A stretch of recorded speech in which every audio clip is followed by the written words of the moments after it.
നമ്മൾ ഇന്ന് ഉണ്ടാക്കാൻ പോകുന്നത് പഴവും റവയും വെച്ചിട്ട് അടിപൊളി സ്നാക്സാണ്. അതിന് വേണ്ടുന്നത് 1 ടീസ്പൂൺ നെയ്യ്, അതിൽ പഴുത്ത 2 പഴം കട്ട് ചെയ്തത്, നേന്ത്രപ്പഴം കട്ട് ചെയ്തിട്ട് ഈ നെയ്യ് നല്ലോണം വഴറ്റുക.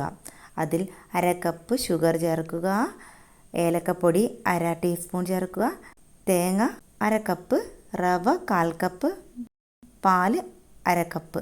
ഇതൊക്കെ ചേർത്ത് നന്നായി ഇളക്കിയെടുക്കുക. ആവശ്യത്തിന് ഉപ്പും ചേർക്കുക. നന്നായി മിക്സ് ചെയ്തുകൊണ്ട് വെക്കുക. നല്ല കുഴഞ്ഞ പരുവമാകുമ്പോൾ പാനിൽ നിന്ന് വിട്ട് വരുമ്പോൾ നമുക്കിത് മാറ്റി വെച്ച് ചെറിയ ചെറിയ ബോൾസാക്കി ഉരുട്ടിയെടുക്കാം. അപ്പോൾ നമുക്കിത് ഉണ്ണിയപ്പ ചട്ടി വെച്ച് കുറച്ച് വെളിച്ചെണ്ണ തടവി കൊടുക്കുക. അതിൽ ഓരോ ബോൾസും വെച്ച് മൊരിച്ചെടുക്കുക. അപ്പുറം ഇപ്പുറം മൊരിച്ചെടുക്കുക.